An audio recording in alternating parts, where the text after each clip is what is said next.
আচ্ছা, আজকে আমরা যে তোমাদের ইংরেজি যে প্রথম পাঠ আছে, যার নাম হচ্ছে হবিজ, এই পাঠের আমরা গত দুই ভিডিওতে আলোচনা করে নিয়েছি পাঠের বিষয়বস্তু বিষয়ে, পাঠের মধ্যে যা কিছু জিনিস আছে সব কিছু।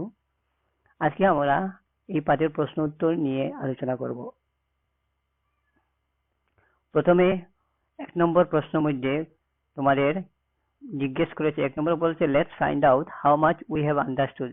চলো আমরা খুঁজে দেখি যে আমরা কতটুকু বুঝতে পেরেছি এই পাঠের বিষয়ের মধ্যে। এই পাঠের মধ্যে যে বিষয়গুলো বা যে জিনিসগুলো আলোচনা করা হয়েছে আমরা কতটুকু বুঝতে পেরেছি। কিভাবে বুঝবো? এই প্রশ্নের উত্তরগুলো দিয়ে। এই প্রশ্নের যদি উত্তর আমরা সঠিকভাবে দিতে পারি, যে আমরা বুঝে নিব যে আমরা পাঠটা ভালো করে বুঝে নিতে পারছি। প্রথমে বলেছে, হোয়াট ইজ এ হবি? হবি জিনিসটা কি সেটা আমরা পাঠের মধ্যে লক্ষ্য করি। আমাদের পাঠের মধ্যে দেখো,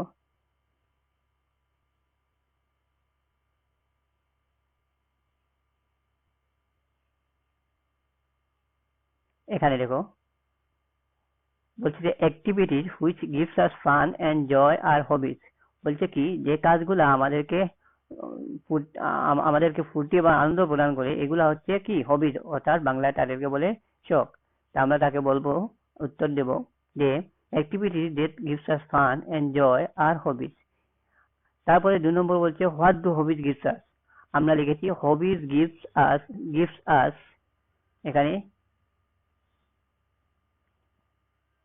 hobbies gives us pleasure, it makes our life happy and more interesting। আর কি বলছে যে যে এই শখের কাজগুলো আমাদেরকে কি করে, আমাদেরকে আনন্দ দেয়।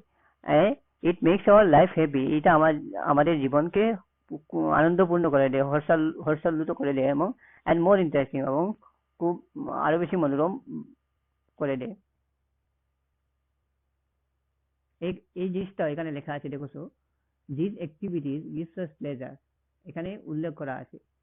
এন্ড তারপরে আমাদের যে আমরা যদি পরের পেজে দেখি, আমাদের আনন্দটা, আমার জীবনটা খুশি, যে আমাদেরকে জীবনটা যে খুশি বানিয়ে দেওয়া হবে এই শখের কাজগুলো। এখানে আমাদের একদম লাস্টের যে পাঁচের লাস্টের যে পাতাটা সেখানে বলেছে, দেখো, hobbies are the activities that are entertaining and relaxing. They are pursued during leisure time for pleasure or relaxation. pleasure মানে আমাদেরকে আনন্দ প্রদান করে। আমরা এই দুটোকে মিলে লিখিয়ে দিয়েছি যে হবি জিনিসটা কি এবং হবি আমাদের জীবনের মধ্যে কিভাবে প্রভাব ফেলে। আর তোমরা যদি চাও এই উত্তরটাকে আরো লম্বা করে এখান থেকে এই এই এডুকেটিভ 2 পর্যন্ত তোমরা উত্তরের মধ্যে এড করতে পারো, লাগিয়ে দিতে পারো। তারপর বলেছে, হোয়াট ইজ ফিলেটলি? ফিলেটলি আমরা পাঠের মধ্যে দেখেছি যে আমাদের এখানে বিল্ডাঙ্গের যখন কথা বলা হচ্ছে তখন বলেছে যে my hobby is collecting stamps and collecting and study of stamps is called ফিলেটলি।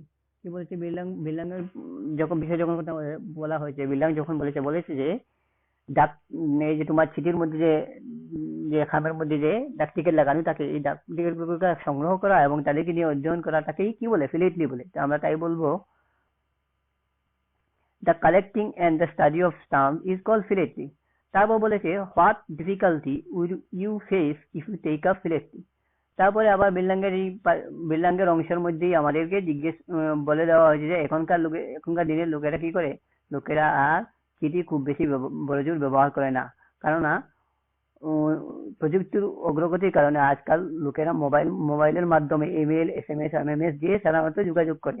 যার কারণে এই যে চিঠি আদান প্রদান করাটা ক্রমশ শেষ হয়ে আসছে, এবং যার কারণে ফিলেটলি কারো যদি ফিলেটলি এই যে ডাকটিকিট সংগ্রহ করা, তাদেরকে নিয়ে অধ্যয়ন করা, তাদেরকে খাতার মধ্যে চিপকিয়ে লাগানো, এটা যদি শখ থাকে, এটা মানে কি বলছে, এটা শখটাকে মানে নিজের জীবনে জারি রাখাটা অসম্ভব হয়ে দাঁড়াচ্ছে। তাই বলেছে, the difficulty is that nowadays people mostly use email, SMS and MMS etc. for communication. People do not write letters and send them by post, so it is becoming difficult to get stamps easily. আর যে stump, যে ডাক ticket, যে চিঠি না আসলে ডাক ticket আমরা পাবোই না। কেননা ডাক টিকিটের কাজই ডাক টিকিটের ব্যবহারই হয় চিঠির মাধ্যমেই ডাক টিকিট গুলা ব্যবহার করা হয়। যার কারণে যদি চিঠি থাকে না, আমরা স্টাম্প পাবো না। স্টাম্প না পেলে আমরা ফিলেটলি যে শখটা, এটা আমরা আমার জীবনের মধ্যে চালিয়ে রাখতে পারবো না। তারপরে বলছে, what is Irfan's hobby? What does he like to do? আমরা পাঠের মধ্যে পেয়েছি যে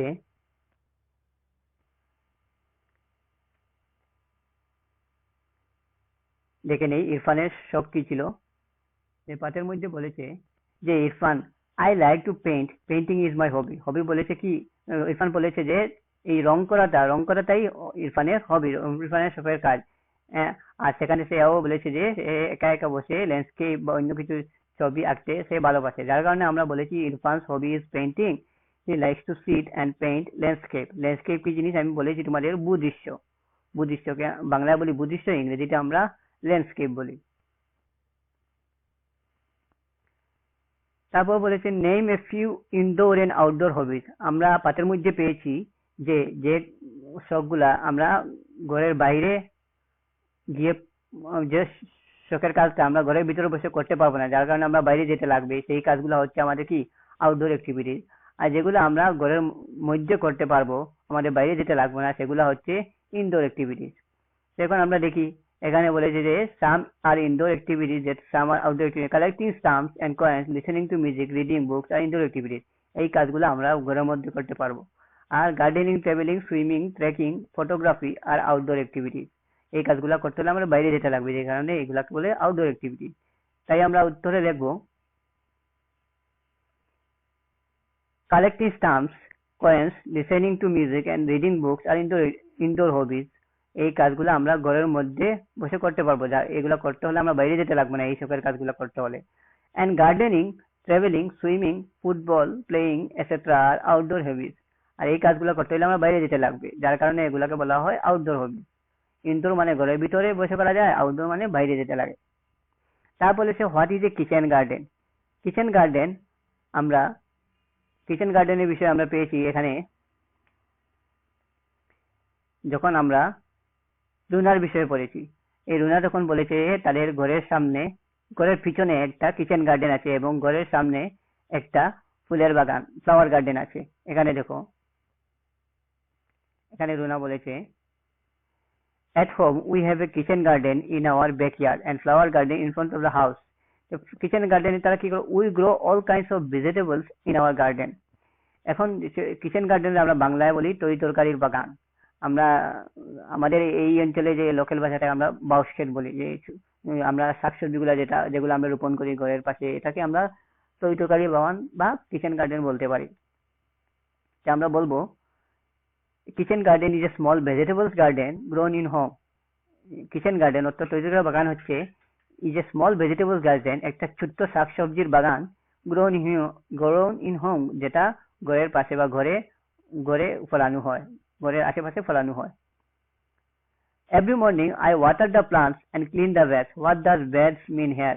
এখানে দেখো এই রুনা বলেছে যে every morning I water the plants and clean the beds. এখানে যে বেডস যে শব্দটা, এই বেড শব্দটার অর্থ কি আমাদেরকে জিজ্ঞেস করেছে। আমাকে আগেই বলেছি যে এখানে বেড অর্থ হলো BEDS, বেড অর্থ হলো means the piece of ground where plants or vegetables are grown। যে বাগিচার মধ্যে, যে জমির মধ্যে যে তোমার গাছগুলা গজে উঠে, এই জমি এরিয়াটারে, এই জমি জায়গাটারে বেড বলে, বেড বাগিচা বলে। এই যে একটা ছোট্ট গাছ আছে, এর চারপাশের জমিটার বলবে তুমি তোমার বেড। এই গাছের জন্য এই জমিটা হচ্ছে তার বেড, এই গাছের জন্য এই জমিটা হচ্ছে তার বেড। রুনা কি করে, প্রত্যেকদিন সকালে তাই বাগিচাটা পরিষ্কার করে। তারপরে বলেছে 2 number, a synonym is a word that has the same or nearly the same meaning as another word. Example happy or joyful. Synonym আমরা বাংলাটাকে সমার্থক শব্দ, প্রতিশব্দ অথবা শব্দার্থ বলি। আর বলছে কি a synonym is a word, a synonym is a word that is the same or nearly meaning। কি বলছে, একটা সমার্থক শব্দ, একটা সিনোনিম হচ্ছে একটা শব্দ যেটা কি পুরাপুরি মানে এক্সাক্ট অর্থ অথবা ধারে কাছের অর্থটা যখন বোঝায় একটা শব্দ আরেকটা, তখন তাদেরকে সিনোনিম বলে। এবং হ্যাপি হচ্ছে আনন্দ, জয়ফুল হচ্ছে জয়ফুল মানে জয় হচ্ছে আনন্দ, জয়ফুল মানে আনন্দিত, মানে তারা কেনার আওয়াজ, আনন্দটা বোঝাচ্ছে, যার কারণে তাদেরকে বলা হয় সিনোনিম। এখন বলেছে যে from the box below choose words which are synonyms of the given words and write each synonym next to the word in the blanks below। বলেছে যে এখানে কয়েকগুলো শব্দ দেওয়া আছে, এই শব্দগুলা এখানে নিচে দেওয়া শব্দগুলা সিনোনিম, অর্থ সমার্থক শব্দ, প্রতিশব্দ, মানে শব্দার্থ। তখন আমরা সমান সমান সমান শব্দ, মানে তারা এই যে যে এই যে শব্দগুলো আছে, এই সমান অর্থের শব্দ এখানে লুকিয়ে আছে, আমরা এগুলা এখান থেকে বের করে এখানে লিখতে হবে। তো প্রথমে বলেছে জয়। জয় অর্থ হচ্ছে আনন্দ। আনন্দ এখানে কি কি শব্দগুলা বোঝায় আমরা দেখি। হ্যাপিনেস ও প্লেজার। হ্যাপিনেস মানে খুশি, প্লেজার অর্থ আনন্দ। এই দুটায় এই জয় যে আনন্দ, এটার সমার্থক শব্দ, যার কারণে হ্যাপিনেস এ প্লেজার আমরা বসিয়ে দিলাম জয়ের পাশে। তারপর হচ্ছে বিউটিফুল, সুন্দর। সুন্দর আর কোন কোন শব্দ বোঝায়? লাভলি, প্রীতি। এই যে লাভলি চমৎকার, প্রীতি মানে খুব সুন্দর, সুন্দর যখন তখন প্রীতি বলা। এই দুইটা তিনটার শব্দের অর্থ সমান, যার কারণে আমরা বলবো বিউটিফুলের সমান অর্থ বা সিনোনিম হচ্ছে লাভলি আর প্রীতি। তারপরে অ্যাক্টিভ হচ্ছে মানে খুব কর্মশীল। স্পোর্টি হচ্ছে, স্পোর্টি আমরা যখন কি বলে তেজময় বা যারা কি হয় খুব বেশি মানে খুব বেশি সক্রিয় থাকে, তাদেরকে আমরা স্পোর্টি, অ্যাক্টিভ, এনার্জেটিক এই এই শব্দগুলা বলি। তো অ্যাক্টিভের সঙ্গে কি বলবো? স্পোর্টি, অ্যাক্টিভ, এনার্জেটিক, এই তিনটা সমান অর্থ। তারপর বলেছে লেজার। লেজার মানে অবসর সময়, ফ্রি সময়। লেজারের আমরা ফ্রি টাইম মানে অবসর সময়, স্পেয়ার টাইম মানে এই যে আমরা যে স্পেয়ার টাইমকে ফ্রি টাইম মানে অবসর সময়, এই তিনটা শব্দের অর্থ হচ্ছে অবসর সময়। তারপর বলেছে স্টার্ট। স্টার্ট মানে কোনো কিছু শুরু করা, আরম্ভ করা। বিগিন অর্থ, বিগিনও আমরা আরম্ভ করা বলি। লাঞ্চ অর্থ শুরু করা বা আরম্ভ করা, এটা অর্থ বোঝায়।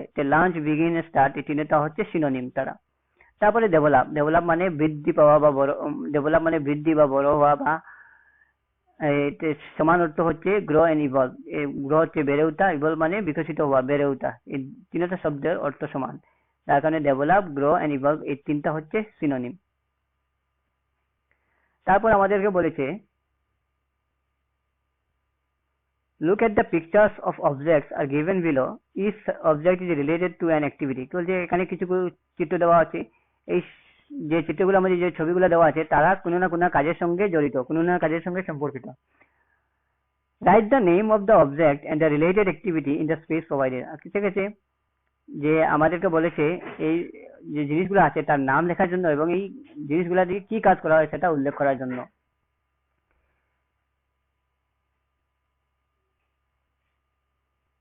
তারপর আমরা দেখি, প্রথমে দেখি কোনটা কি আছে আমাদের। প্রথমে আছে এই যে সাইকেল। এটা আমি অবজেক্টের নামটা লিখিনি, আমি এখানে লিখে দিচ্ছি CYCLE, সাইকেল। বাংলায় আমরা তাকে সাইকেল বলি বা বাইসাইকেলই বলি, বাইসাইকেল বলবো আমরা। বাইসাইকেল দিয়ে কি করি আমরা? চড়ি। সাইকেলটা চড়ি, তাই রাইডিং বা সাইক্লিং এর অর্থ হচ্ছে চড়া। তারপর এখানে আছে কলম। পেন দিয়ে আমরা কি করি? ইংরেজিতে তাকে পেন বলে, PEN, পেন, কলম। এটা দিয়ে কি করি? আমরা লিখি, যার কারণে আমি লিখেছি রাইটিং। তারপর দেখো আছে ব্যাট। ব্যাট এই যে ক্রিকেট ব্যাট, এটা দিয়ে আমরা কি করি? আমরা খেলা করি, যার কারণে আমরা লিখেছি ব্যাট দিয়ে আমরা কি করি? খেলা করি, প্লেইং। তারপর আমাদের আছে কি আছে দেখো, একটা বই আছে। বইটা আমরা ইংরেজিতে বলবো BAA, বুক অর্থ হচ্ছে বই। আর বইকে আমরা কি করি? বই নিয়ে আমরা পড়ি, বইটা আমরা পড়ি, বইগুলো আমরা পড়ি, যার কারণে আমরা বলছি রিডিং। রিডিং মানে পড়া। তারপর এখানে আছে দেখো একটা নৌকা। নৌকা যে নৌকা চড়াটাকে আমরা সেলিং বা বোটিং বলি, নৌকা চড়াটারে, যার কারণে আমরা বলবো সেলিং অথবা বোটিং। আর নৌকা যে নৌকা, বাংলা যে নৌকা আছে তার ইংরেজিতে তাকে আমরা বলি বোট। আমরা হয়ে গেল সাইকেল। সাইকেলকে কি বলি? সাইক্লিং করি অথবা রাইডিং করি, চড়াটা। Pen, writing. Bat, playing. Book, reading. And boat will be sailing অথবা বোটিং।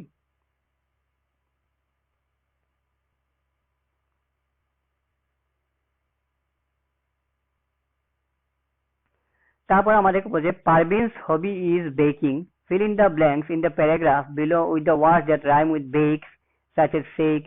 কি বলেছে? পারভিন বলে একজন মেয়ের বিষয়ে কথা হয়েছে, যে তার শখের কাজ হচ্ছে কি করা? বেকিং মানে কি? যা তোমাদের এই যে বেকিং মানে কোনো তোমার এই যে যখন পাউরুটি বানাও বা কেক বানাও বা তোমরা কোনো অন্য কোনো তোমার কি বলি মুখরোচক খাবার বানাও, যে বিস্কিট বানাও, এগুলো এই পদ্ধতিগুলো এই বানানির প্রক্রিয়াটাকেই বেকিং বলে।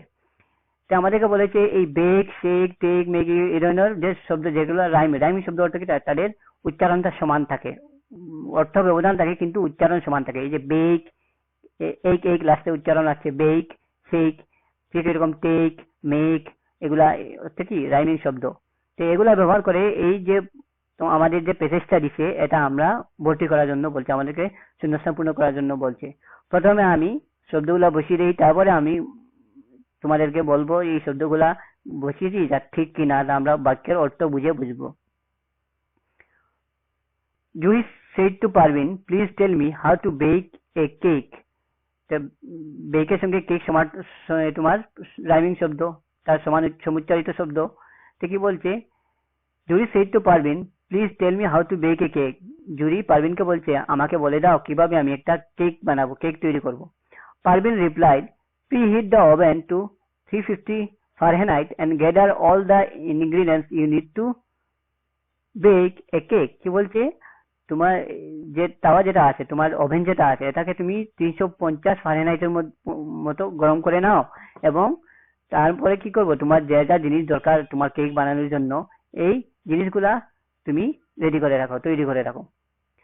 Take 2 cups of flour and 4 eggs, 1 cup of sugar, 1 cup of butter or oil, 1 teaspoon baking powder and vanilla essence. কি বলেছে, take 2 cup 2 কাপ ফ্লোর, এই যে ময়দা নেও, 4টা ডিম নেও, 1 কাপ সুগার চিনি নেও, 1 কাপ বাটার অয়েল, কি বলছে 1 কাপ তোমার মাখন অথবা তেল নাও, আর 1 চামচ কি নিবে বেকিং পাউডার আর ভ্যানিলা এসেন্সটা নিতে হবে। You will need a cake pan and a sieve too. তাও কেক বলে তোমাকে একটা কেক প্যান মানে তাওয়া দে, কেক মানে জন্য তাওয়া দরকার সেটা নিতে হবে, এবং sieve too একটা আমরা লোকের বাড়ি ছাঁকনি বলি, এই একটা প্যান দরকার আর তোমার একটা ছাঁকনি দরকার। Put the flour and baking powder into the sieve. কি বলেছে, তোমার ময়দাটা আর বেকিং পাউডারটা তোমার ছাঁকনির মধ্যে তুমি ঢেলে দাও। Shake the sieve to remove lumps. তারপরে কি বলছে, শেক মানে নাড়ানো, কি বলছে তোমার এই ছাঁকনিটা নাড়া দাও যাতে এই যে গুটিগুলা আলাদা হয়ে যায়, ইফ এনি যদি থাকে। Cream the butter and sugar, আর কি বলেছে সুগার আর বাটারকে ক্রিম দিয়ে মিলিয়ে নিতে, ভ্যানিলা এসেন্স দিয়ে মিলিয়ে নিতে। Add a few drops of vanilla essence. Take care to make the mixture light and creamy. কি বলছে, সতর্কভাবে তুমি মিক্স করবে যাতে তোমার যে তুমি মিক্সচারটা বানালে তুমি তোমার বাটার, সুগার এবং ভ্যানিলা এসেন্স দিয়ে সেটা কি হতো, হালকা হতে হবে এবং ক্রিমি হতে হবে। Beat in the eggs and shake them one at a time. আর তারপরে কি বলছে, তুমি এখানে ডিম ঢেলে দিতে আর একটা এক সময়ে ঢেলে দিতে। Add the dry mixture to the wet mixture little by little. তারপরে বলেছে তুমি এই যে তোমার বেকিং পাউডার আর যে তোমার ময়দার যে শুকনো যেটা মিক্সচার বানিয়েছে এটার সঙ্গে এই যে ভিজা মিক্সচারটাকে তুমি ধীরে ধীরে মিলিয়ে নিতে। Don't forget to grease the cake pan and dust it with flour. কি বলেছে, এই যে তোমার তাওয়া যেটা আছে কেক বানানোর জন্য ওটাকে প্রথমে ময়দা দিয়ে কি করতে মসৃণ করে নিতে হবে যাতে তোমার কেকটা তাওয়ার মধ্যে চিপকে না। Then take the smooth mixture and pour it into the pan. তারপরে কি বলেছে, তোমার মিক্সচারটা নাও, নিয়ে তুমি তোমার তাওয়ার মধ্যে ঢেলে দাও। Place the mixture in the oven till your cake turns golden brown. তারপরে কি তোমার এই যে তুমি মিক্সচারটা বানালে সেটাকে তুমি তোমার ওভেনের মধ্যে ঢেলে দাও, এবং তাকে কি করবে, তুমি ততক্ষণ পর্যন্ত রাখবে যতক্ষণ পর্যন্ত তোমার কেকটা না সোনালী রঙের হয়ে যাচ্ছে। এখানে ওভেন অত তাওয়া নাই, ওভেন হচ্ছে মাইক্রোওয়েভ ওভেন, এক ধরনের তোমার বৈদ্যুতিক তোমার যন্ত্র আছে যেটার মধ্যে আমরা জিনিসগুলা ভিতরে ঢুকিয়ে দিলে সেটা পুরোপুরি রান্না হয়ে যায়, আমাদেরকে কোনো গ্যাসের দরকার পড়ে না, কোনো বাইরের আগুনের দরকার পড়ে না, আমরা সেটাকে কারেন্টের মধ্যে লাগিয়ে দিলেই কি করে, কারেন্টের মধ্যে লাগিয়ে দিলে আমরা জিনিসগুলা তৈরি হয়ে যায়, আমাদের আলাদা কোনো কুকার দরকার পড়ে না। এই ওভেন অথবা মাইক্রোওয়েভ ওভেন কারেন্ট দিয়ে কাজ করে। তারপর দেখো আমাদেরকে 6 নম্বর বলছে, Raktim's hobby is traveling. He loves visiting places. He always prepare his itinerary before traveling. He leaves his itinerary with his mother. His mother knows where he is by looking at his itinerary. Read his itinerary. Personal travel. Destination Majuli Assam. Duration of stay 2 days. Date of departure 10 November. Date of arrival 12 November. Place of stay Maihang Lodge. Kamlabari, Tiniali, what to do, visit Satras, enjoy Ras Utsav, visit local markets. এখানে রক্তিম বলে একটা ছেলের কথা বলা হয়েছে। সে কখনো যখন ভ্রমণে যাওয়ার আগে কি করে, সে কোথায় যাচ্ছে, কতদিনের জন্য যাচ্ছে, কি কি করবে, কোথায় থাকবে, এইসব বিস্তারিত ভাবে লিখে রেখে চলে যায়। এইরকম তথ্যগুলা সারিবদ্ধভাবে লিখে রাখা থাকে কি বলে, আইটিনারি বলে, যেটাকে বলে কি আমরা বাংলায় বলি ভ্রমণ বৃত্তান্ত। An itinerary is a plan or journey. It is a travel plan. Where will you go? What will you do? Where will you there? মানে এখানে কি বলছে, একটা ভ্রমণ বৃত্তান্ত তুমি যখন উল্লেখ করবে, তুমি কোথায় যাচ্ছ, কবে ফিরবে, কোথায় থাকবে, কি কি করবে, এটাকে এই জিনিসগুলোকে ভ্রমণ বৃত্তান্ত বলে। আর এটা আমরা কিভাবে লিখি, উদাহরণ আমরা একটা করে দেখে নেব। যে ডেস্টিনেশন, কোথায় যাচ্ছ প্রথমে লিখবে, তারপরে ডিউরেশন অফ স্টে, কতদিন থাকবে, ডেট অফ ডিপার্চার, কবে যাবে এই ভ্রমণে, ডেট অফ অ্যারাইভেল, কবে তুমি ফিরে আসবে, প্লেস অফ স্টে, কোথায় থাকবে, এবং হোয়াট টু ডু, কি কি করবে। ধরে নাও আমি একটা উদাহরণ দিয়ে দিচ্ছি, তোমরা উদাহরণটা বদলে দিতেও পারবে, কোনো অসুবিধা নাই। আমি ধরে নাও বলছি আমি যাবো শিলচর, আসাম যাবো, শিলচর শহরে যাবো। ডিউরেশন অফ স্টে ধরে নাও আমি 3 দিন থাকবো, আমি লিখে দিলাম 3 ডেজ। ডেট অফ ডিপার্চার ধরে নাও আমি একটা ডেট 10 ডিসেম্বরে চলে যাব। ডেট অফ অ্যারাইভেল আমি ফিরে আসবো 12 ডিসেম্বরে। প্লেস অফ স্টে ধরে নাও আমি আমার আঙ্কেলের হাউসে বা আমার কাকার হাউসে বা কাকুর হাউসে ঘরে থাকবো, তখন আমরা এরকম uncle's house. What to do, আমি কি করবো, ধরে নাও আমি গেলাম গান্ধীবাগ যে পার্ক যেটা আছে সেটাতে ঘুরতে গেলাম, বা গোল্ডকি মেলে গেলাম, শিবালিক পার্কে গেলাম, আমাদের মেডিকেল কলেজে গেলাম। এই যে যে জায়গার মধ্যে আমি যাবো সেটা লিখবো। তোমরা, আমি একটা উদাহরণ দিলাম সংক্ষিপ্ত, তোমরা এটাকে বদলে নিজে নিজে লিখতে পারো অন্য কোনো উদাহরণ। দেখি ভ্রমণ বৃত্তান্ত হচ্ছে আমরা কোন জায়গায় যাব, কতদিন থাকবো, কবে যাব, কবে ফিরবো, কোথায় থাকবো, কি কি করবো, এইরকম একটা বিস্তারিত একটা রেকর্ড যখন আমরা বানাবো তখন তাকে বলে ভ্রমণ বৃত্তান্ত। আর ইংরেজিতে এটাকে বলে আইটিনারি। তারপর বলেছে read this sentence, note that part of the sentence in italics. A person is usually as busy as a. এখানে বলেছে যে একজন মানুষ খুব বেশি ব্যস্ত থাকে। কিভাবে ব্যস্ত, যেরকম মৌমাছি ব্যস্ত থাকে, এইরকম যে উক্তিগুলা থাকে তাদেরকে আমরা ইংরেজিতে বলি ইডিয়ম, বাংলায় বলি ভাগধারা বা বাগবিধি। The use of common idioms makes English appear more natural. Some of common English idioms are, কি বলছে, এরকম যে ভাগধারাগুলা ব্যবহার করা হয় তখন আমাদের যে সাহিত্যগুলাকে আরো খুব বেশি সমৃদ্ধ করে দেয়। আর এখানে আরো 3টা তোমাদের এরকম ভাগধারা উদাহরণ দেওয়া আছে, একটা একটা করে আমরা দেখি। যে এ ব্লেসিং ইন এ ডিসগাইজ, তার বাংলা হচ্ছে হিতের বিপরীত। আমরা ভাগধারা বাংলা গ্রামার আমরা একটা ভাগধারা পাই হিতের বিপরীত বা বিপরীতে হিত। সেটার অর্থ হচ্ছে প্রথমে খারাপ হিসেবে মনে হলে পরবর্তীতে ভালো হয়। কি আমরা কোনো একটা ঘটনা যখন আমার সঙ্গে হয় আমরা ভাবি যে এটা খুব খারাপ হয়েছে আমাদের সঙ্গে, কিন্তু পরে দেখা যায় যে যা হয়েছে ভালোর জন্য হয়েছে। এই যে মনোভাবটা বা এই যে অর্থটা, সেটা হচ্ছে এ ব্লেসিং ইন ডিসগাইজ ইংরেজিতে বলে, আর বাংলায় বলে বিপরীতে হিত। এটা একটা বাগধারা। তারপরে ব্যাগ এন্ড ব্যাগেজ, মানে সবকিছু নিয়ে, যা আছে সবকিছু নিয়ে, তল্পাতল্পি সহ বা তুমি বলো পুতলাপুতলি সহ, মানে যা কিছু আছে সবকিছু নিয়ে। বিট অ্যাবাউট দ্য বুশ, মানে কি আজে বাজে কথা বলা। আজে বাজে অর্থাৎ মানে যে কথাগুলো বলার কোনো দরকার নেই, একদম মানে মিনিংলেস কথা, যেগুলো আমরা বলার দরকার নেই, না বললেই হয়, এই কথাগুলো বলাকে ইংরেজিতে বলে বিট অ্যাবাউট দ্য বুশ। বাংলায় বলে কি কাজের কথা না এসে আজে বাজে কথা বলা। এখন বলেছে try to use idiom in sentences of your own, you can look up to the dictionary to learn their meaning. কি বলছে, এই শব্দগুলো ব্যবহার করে 2-3টা উদাহরণ লেখার জন্য এই ইডিয়ম, এই ভাগধারাগুলা ব্যবহার করে। প্রথমে একটা লিখি আমরা, রোহিত ওয়াজ sad because he missed his flight but it was A blessing in disguise when he came to know that the plane crashed। কি বলেছে, রোহিত খুব বেশি মন খারাপ ছিল রোহিতের, কারণ সে তার যে এরোপ্লেনটা, তার যে ফ্লাইটটা, সেটা মিস করে দিয়েছে। কিন্তু পরে যখন সে জানতে পারলো যে এই প্লেনটা ক্র্যাশ হয়ে গেছে, প্লেনটা দুর্ঘটনাগ্রস্ত হয়ে গেছে, তখন সে বুঝতে পারলো যে তার এই যে প্লেন মিস হওয়াটা, এই প্লেনটা ও ধরতে না পারাটা তার কি হয়েছে, তার হিতে বিপরীত, মানে তার জন্য ভালোই হয়েছে। তারপরে দেখি আমরা, mister Sharma tenant left bag and baggage without paying the rent. Mister Sharma কি করেছে, উনি নিজের তল্পাতল্পি সহ পুতলাপুতলি সহ যা কিছু আছে সবকিছু নিয়ে চলে গেছেন, এবং তার এই যে রেন্ট যেটা আছে থাকার যে পয়সাটা, মাসিক পয়সাটা, সেটা না দিয়ে চলে গেছেন। কি নিয়ে, ব্যাগ এন্ড ব্যাগেজ সবকিছু নিয়ে, তল্পাতল্পি সহ পুতলাপুতলি সহ যা কিছু আছে সবকিছু নিয়ে চলে গেছেন। তারপরে বলছে beat about the bush, will you please stop beating about the bush and get to the point. কি বলছে, তুমি কি আজে বাজে কথা না বলে ডাইরেক্ট পয়েন্টে, ডাইরেক্ট কি বলতে চাও সেটার মধ্যে আসবে, এরকম এদিক সেদিক কথা না বলে। এইরকম, এই দেখো আমরা এইভাবে তিনটা উদাহরণ যে এই তিনটা বাগধারাকে বাক্যের মধ্যে ব্যবহার করছি, আমরা বাক্য বদলিয়েও এগুলাকে ব্যবহার করতে পারবো। তোমরা চেষ্টা করবে অন্য কোনো বাক্য গঠন করতে এই বাগধারাগুলা ব্যবহার করে। অর্থটা তোমরা এখানে বুঝে নিয়েছো, তা আশা করি তোমরা দু একটা নিজে তৈরি করতে পারবে সেন্টেন্স বাক্যগুলা এই বাগধারা দিয়ে। তারপর বলেছে in class 6 you learned that we can make a new word by adding suffix, that is letter or group of letters at the end of a word. In this exercise below write the new words by adding ment at the end of the words one is done for you। কি বলেছে, আমরা ষষ্ঠ শ্রেণীতে শিখেছি যে যখন কোনো একটা শব্দের পিছনে একটা শব্দ লাগিয়ে দিই তখন একটা নতুন শব্দের সৃষ্টি হয়, তাকে আমরা ইংরেজিতে সাফিক্স বলি, বাংলায় আমরা বলি অনুসর্গ বলি।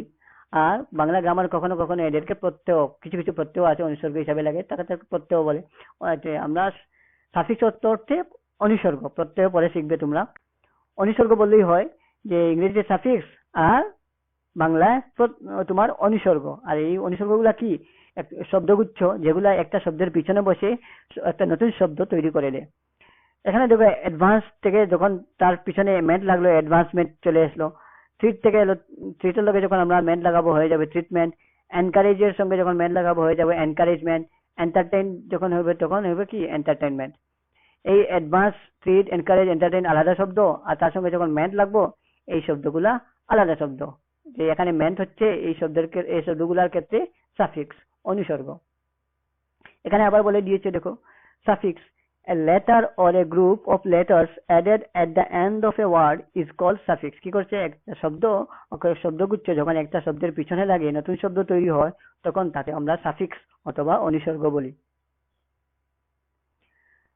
তারপর বলেছে now read the lesson and write in the box the word ending with the following suffix. কি বলছে, আমাদের পাঠের মধ্যে অনেক শব্দ পেয়েছি আমরা, এই শব্দগুলোর মধ্যে যার পিছনে ION, ING, MENT লেগে শব্দ গঠন হয়েছে, এই শব্দগুলা বেছে এখানে লেখার জন্য।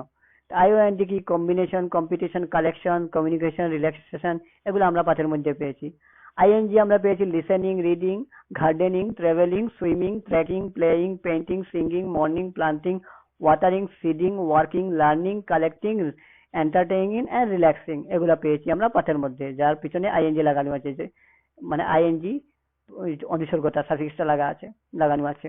তারপরে মেন টার্মিনাল পেয়েছি, ডিপার্টমেন্ট পেয়েছি, অ্যাডভান্সমেন্ট পেয়েছি, তো এগুলো আমরা পাঠের মধ্যে পেয়েছি। এই শব্দগুলার পিছনে MENT সাফিক্স লাগানো আছে, এই শব্দগুলার পিছনে ING সাফিক্স লাগানো আছে, এই শব্দগুলার পিছনে ION সাফিক্স লাগানো আছে। তারপর বলেছে read the lesson and locate the sentences where the following phrasal verbs beginning with a take occur, then write the sentence in the space given below the word web. এখানে আমরা দেখো পাঠের মধ্যে পেয়েছি, দেখো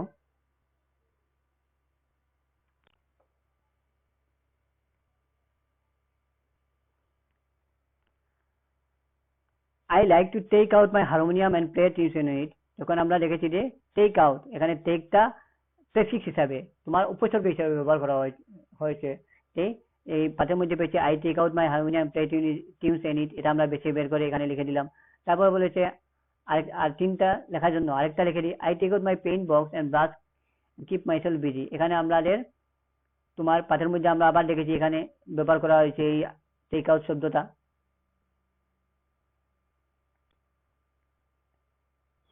দেখো I take out my paint box and I brush keep myself busy, এখানে এই শব্দটা ব্যবহার করা হয়েছে।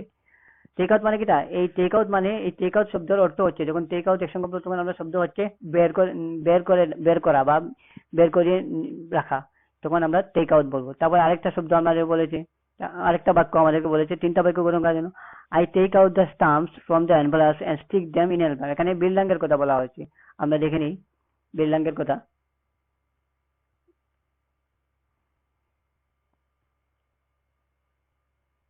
এখানে দেখো I used to take out the stamps from the envelopes and stick them in an album। এই হচ্ছে তিনটা বাক্য পাঠের মধ্যে যেগুলোর মধ্যে টেক আউট শব্দটা ব্যবহার করে বাক্য গঠন করা হয়েছে। তারপর বলেছে try two frame sentences of your on using this phrasal verbs. কি বলেছে, তোমাদেরকে বলেছে তোমরা টেক আউট অথবা আপটেক শব্দ ব্যবহার করে আর কয়েকগুলো শব্দ গঠন করতে। তোমরা চেষ্টা করবে এই দুই শব্দ দিয়ে অন্য তিনটা বাক্য গঠন করার জন্য, তিনটা কমপক্ষে তিনটা। আপটেক আর টেক আউট। আপটেক মানে নেওয়া, টেক আউট মানে বের করে নেওয়া।